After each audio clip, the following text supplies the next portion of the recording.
Right, ANZAC Day. It's a special day for all of us.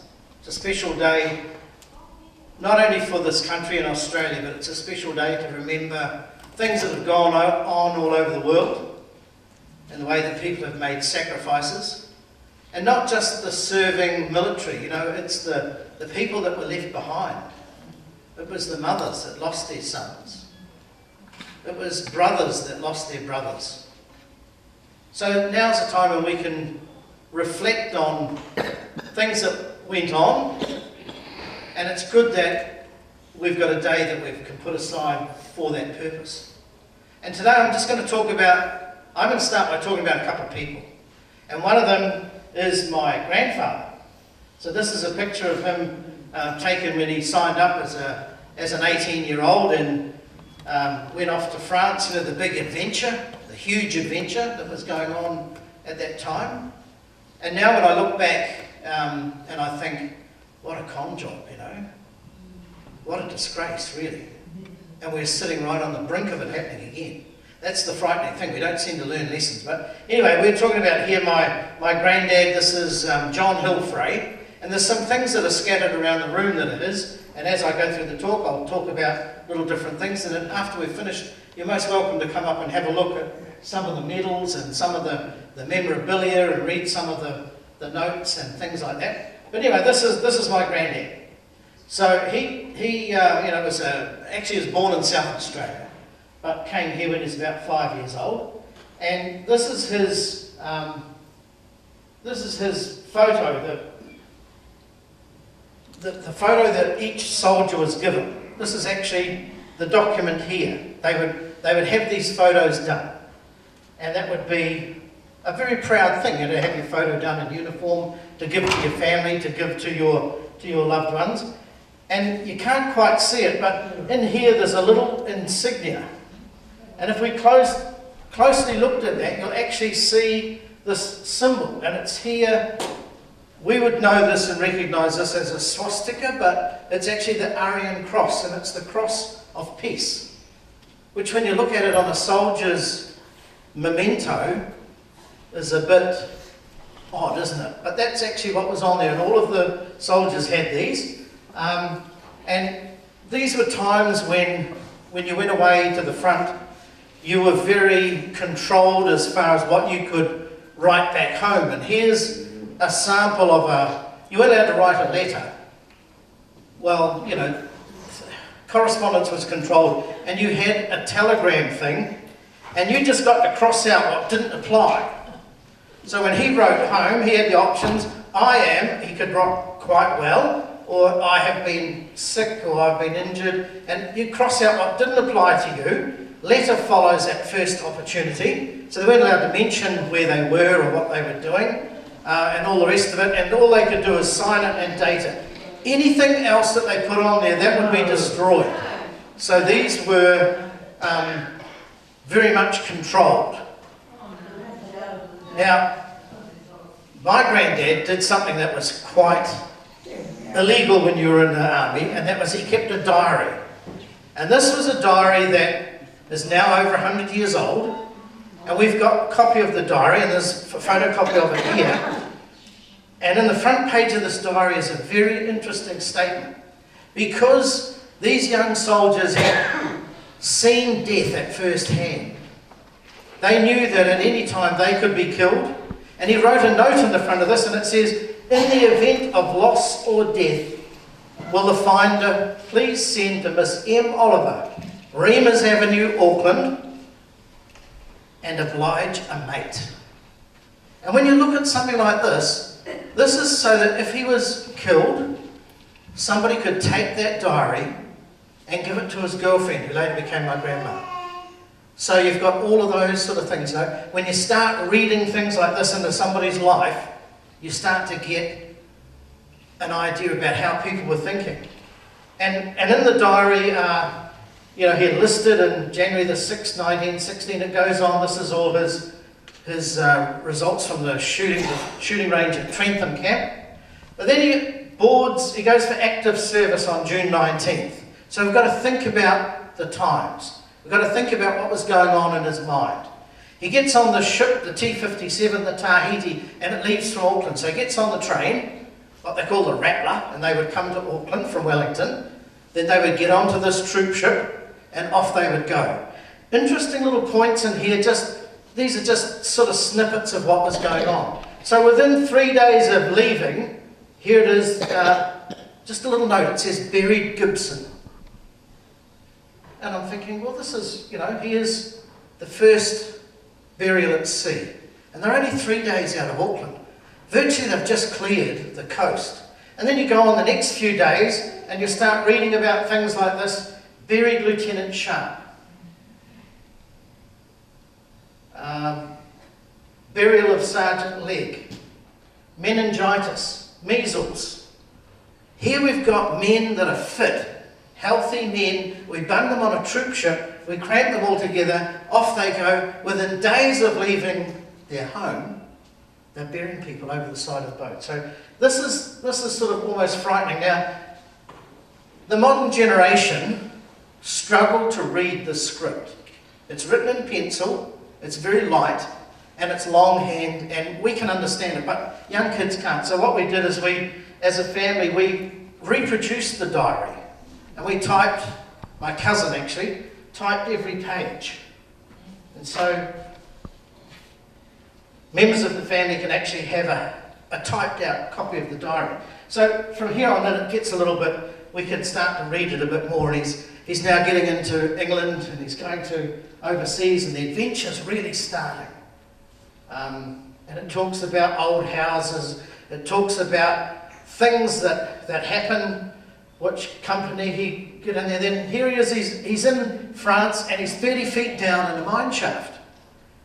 And I'm starting to think to myself, what's going on here? Because in the diary it talks about his own listening post, and I never really found out until actually after he died what was going on, that they were sinking shafts down 30, 40 feet, then tunnelling under the enemy lines and then setting off explosives. I mean, this is, for a 19 or 20-year-old from the farm, this is just like a little bit different.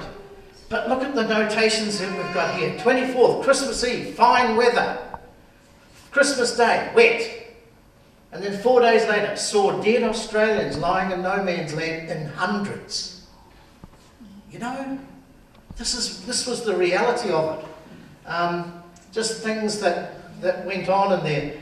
Huge news, received a parcel pudding from New Zealand. He often said that his 21st birthday was actually a leftover Christmas pudding, which was 4 months old, and a horse steak. This is tough stuff. So here we've got other things that happen. Now, another thing, apart from taking the diary and keeping a diary, which was frowned upon, not quite illegal, my granddad was sort of slightly different. He took a few other things as well. He took this camera, this covered in cobwebs camera. I was going to clean it before I put it, but I thought it sort of looks more the part.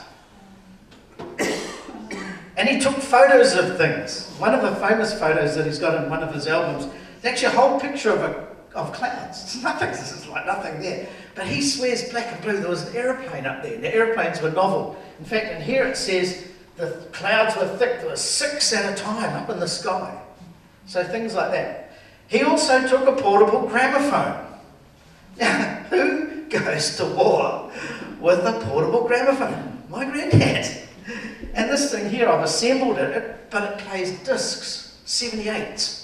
I don't have a 78, otherwise I'd wind it up and let you hear it. But he didn't take any 78s with him because he was going to Europe. This was the home of culture.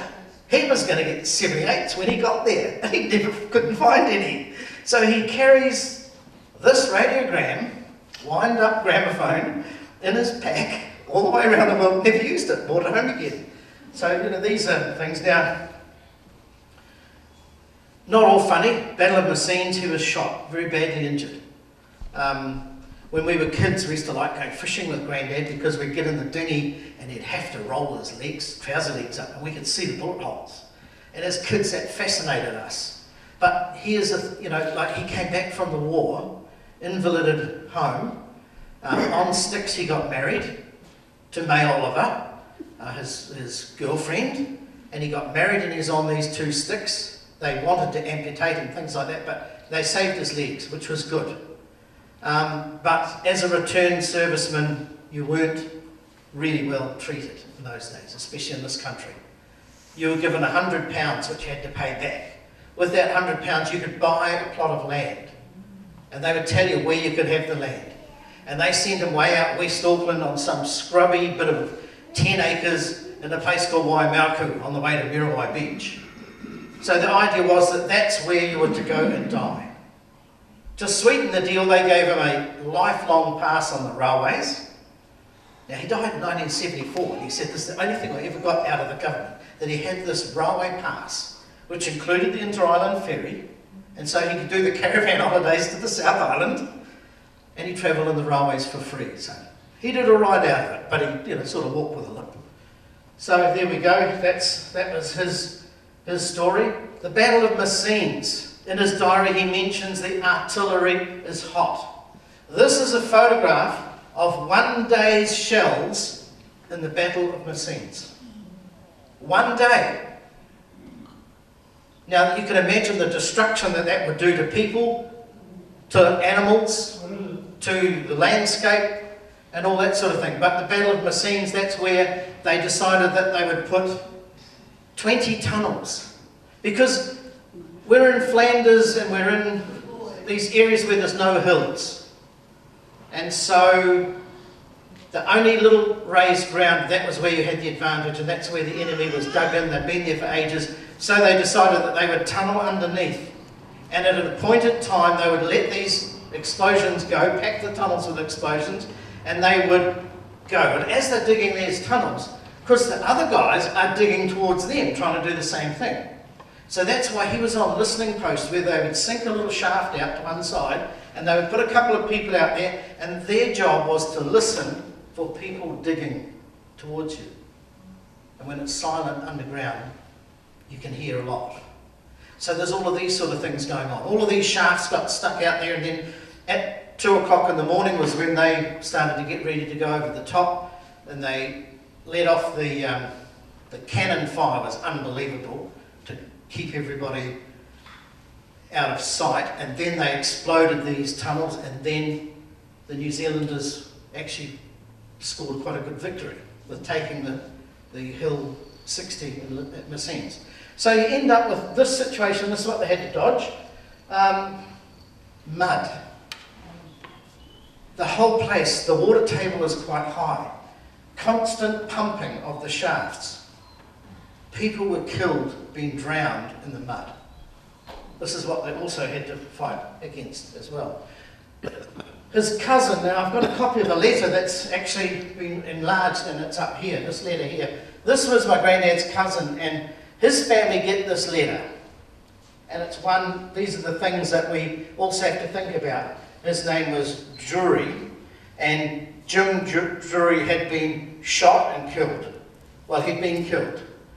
And his commanding officer's writing to his mother, "Dear Madam, the news of your great loss will have reached you through the cables long before this can. But the sympathy of my officers and myself for you is nonetheless real." So this is a junior officer who's been killed. It talks about what he was doing, but it says that he received a wound in the battle, not a serious wound, but it was a wound that would have given him quite a nice holiday back in Blighty. That's what the commanding officer says in one of these letters. So 2 of his mates take him to a dressing station to have the wound dressed, and a shell hits the dressing station and kills everyone in it.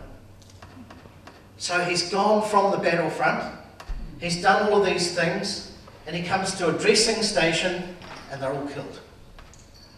You know, this is tough stuff. Not all the mines that they laid went off. They didn't all go off. One of them went off in the 1950s, 1955. A lightning strike set one of them off and it blew up. But luckily there were no human casualties, but one cow was killed.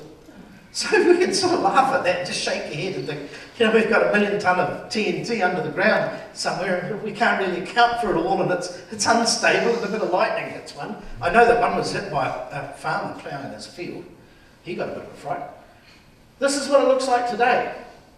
This is the area where today it's preserved as a monument. That the trenches, that the fortifications, in 4 years, that front line went backwards and forwards, 400 metres. In 4 years. They fought about this bit of mud. They fought about this little lump in the ground called a hill. That's from here to the end of the street. These people fought about this. Hundreds of them killed in 4 years. So here we've got different stories. We've got a bayonet there. We've got a German officer's sword. We've got World War I medals. Tony's going to come and talk about those. Peter's going to talk about the sword that he's got here. This sword I have here is a German officer's dress sword from World War I.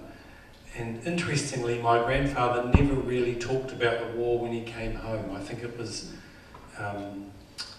just too much. Some people probably did talk, but he didn't. But we got a little bit of information along the way. He obviously stole the sword when he was at war. And the sword doesn't go all the way down the scabbard.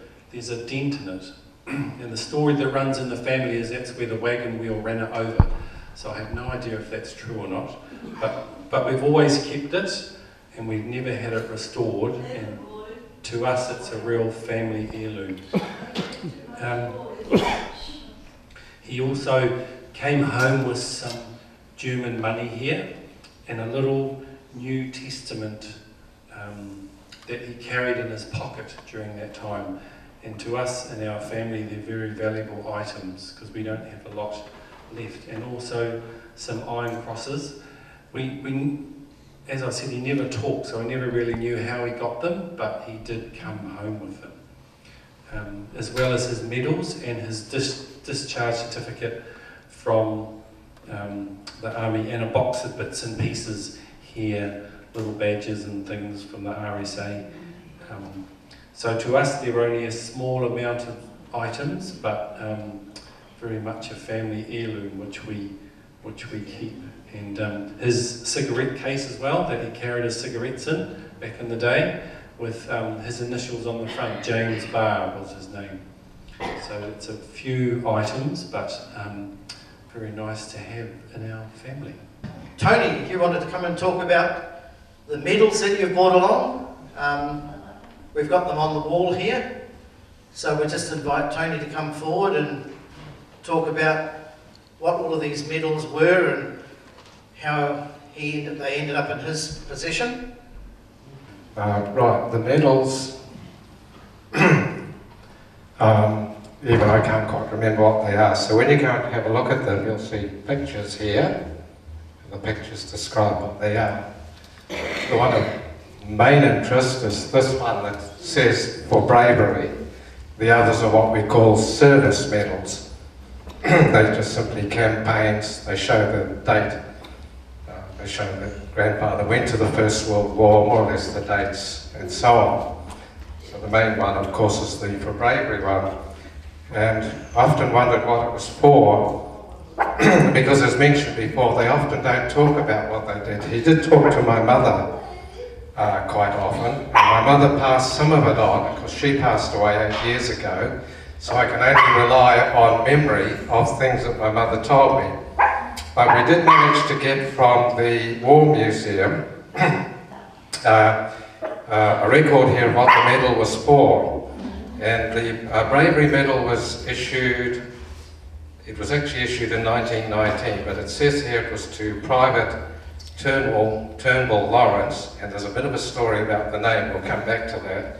He was a private in the 2nd Battalion of the Auckland Regiment, and it reads that the medal was for conspicuous gallantry and devotion to duty during the operations against Bancourt on the 30th of August and the 1st of September, and also at Revillas on the 24th August. Private Turnbull worked ceaselessly and untiringly as a company stretcher bearer.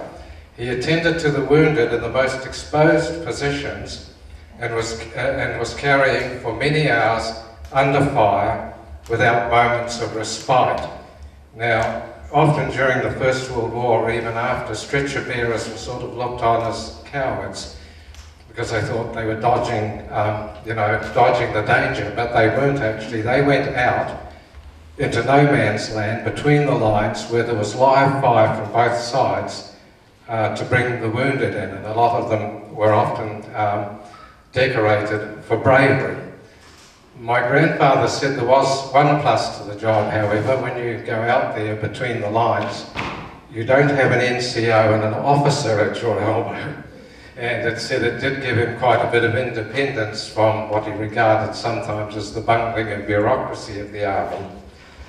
The Germans had a saying that the British were lions led by donkeys, and partly true. My grandfather had stories of officers that broke down in the field that had to be helped, often incompetence. He said the main problem was that in those days, if you went to a public school, which is what we'd call a private school, you were automatically made an officer, whether you had aptitude or not.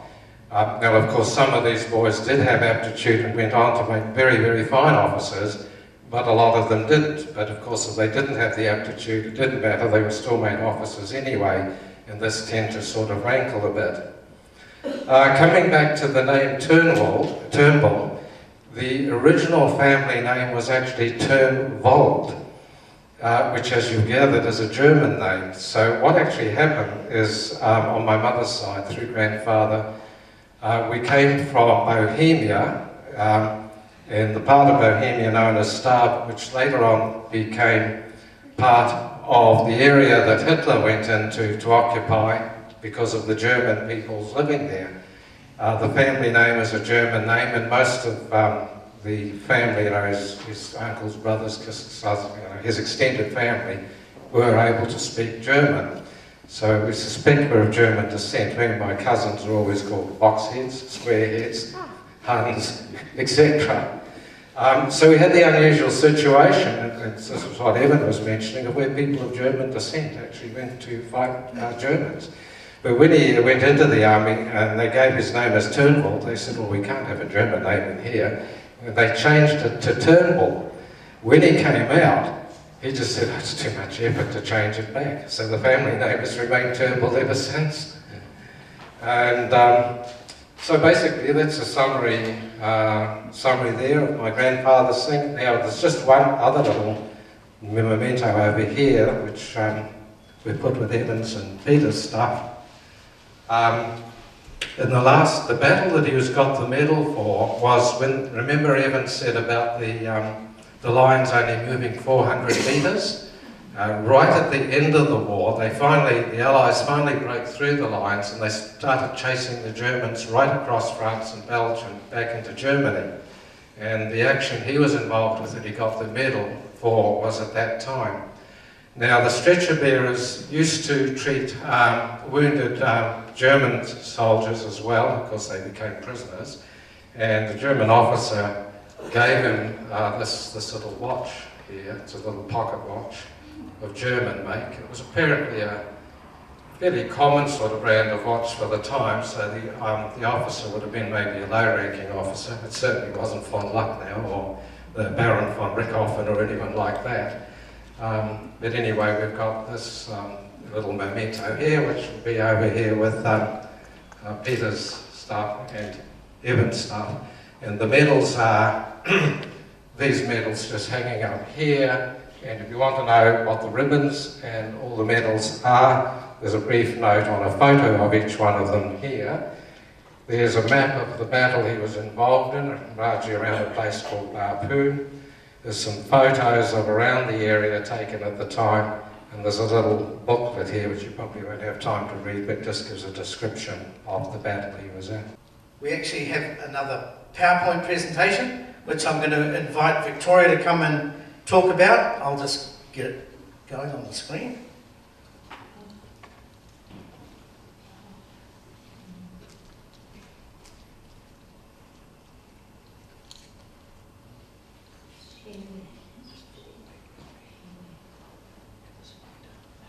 Thanks, Dad. Does anybody recognise the country that this flag represents? Turkey. Michael got it right. This country, this is the Turkish flag, and I just wanted to share a little story about some time that I spent in Turkey. I went there on holiday with my husband Peter, and this is us here. We actually were there on ANZAC Day. We didn't go to Gallipoli on ANZAC Day, but we were in Turkey on ANZAC Day. So it was a little bit cold, and fortunately, because we were there on ANZAC Day, they actually have poppies which are blooming on ANZAC Day, which is hence the poppies that we're wearing today, and they certainly were really beautiful. But I just wanted to share a little bit about the time we did travel to Gallipoli. We were there just after ANZAC Day at the very beginning of May, and it was a really very special time that we were able to have a trip around and to visit some of the sites that have really become very famous and important in New Zealand's history. And this is one of the memorials there that has been erected in memory of the New Zealand and Australian soldiers that fought in the coast of Gallipoli in the peninsula.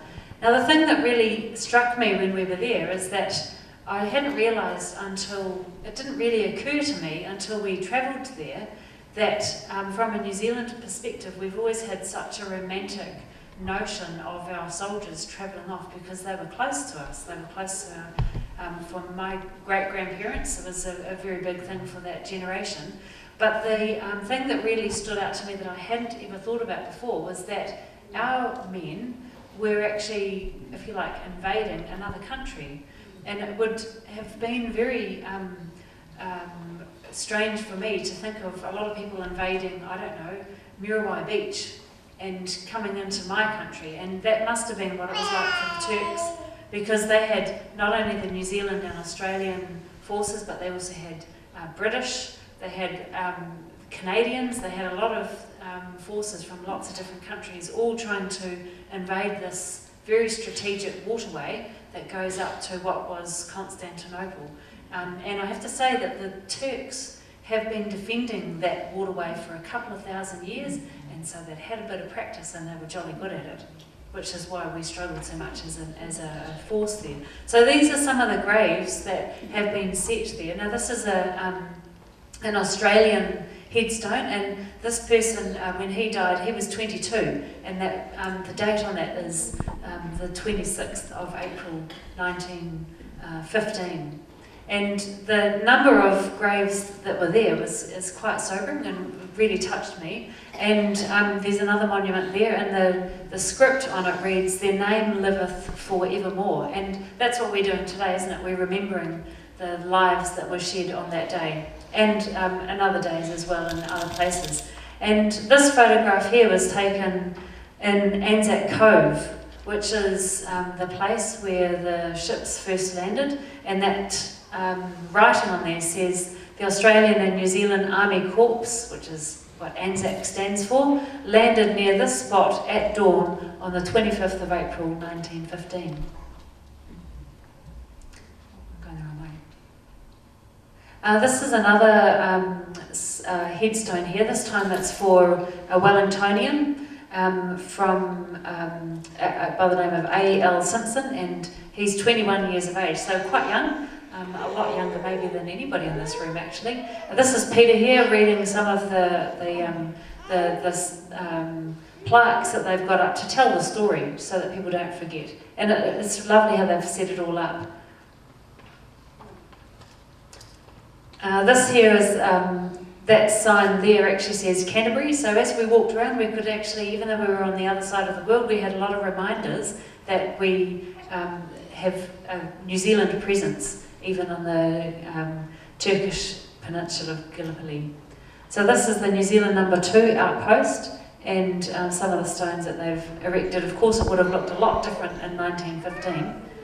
And here's another New Zealand Mounted Rifles trooper by the name of J.J. Orr.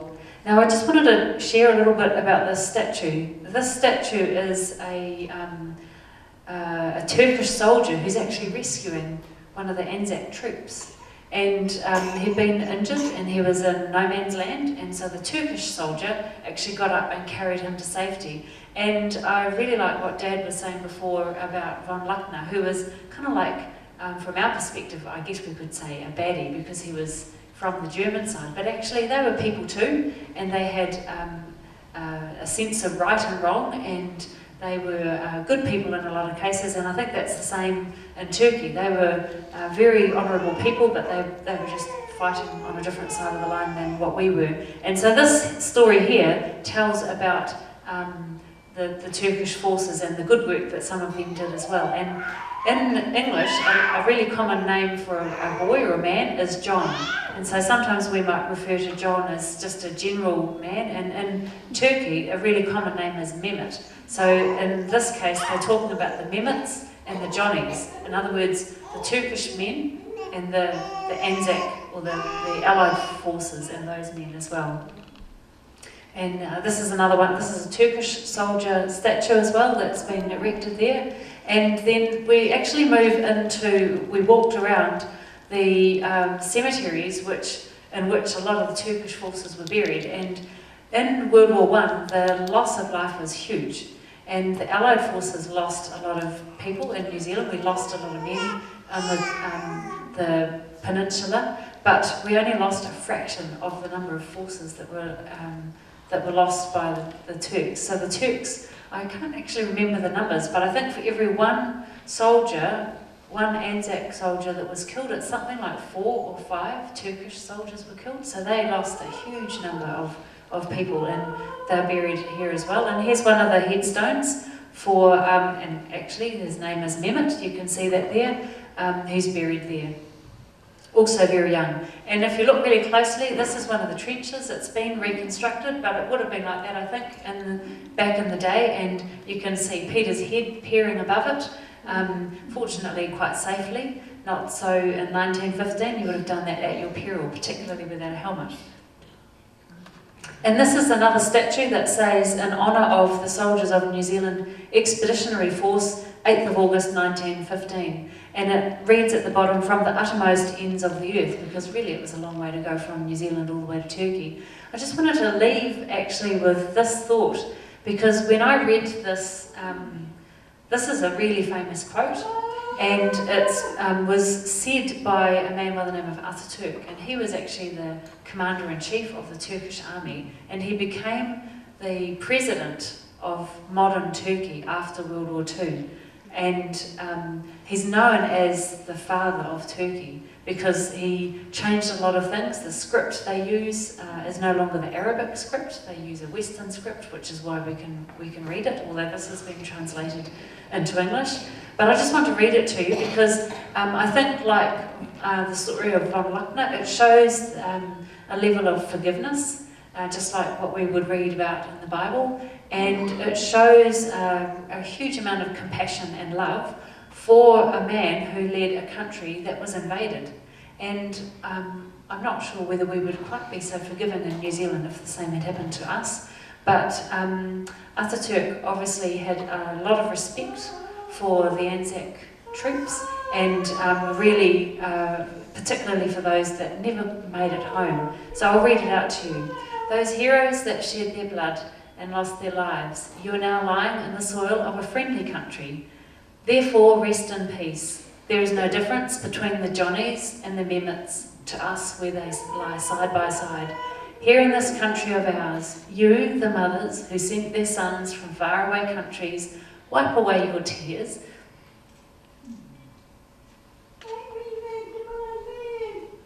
Your sons are now lying in our bosom,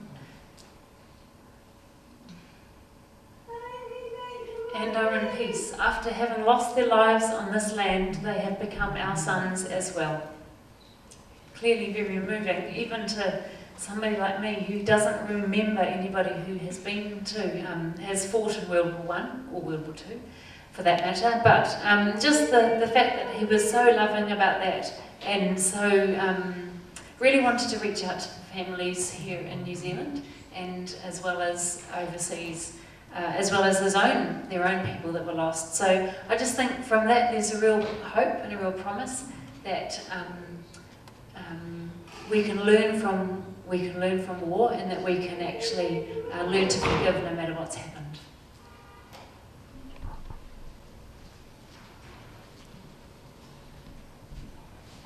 It's really moving stuff, isn't it? Your sons are our sons.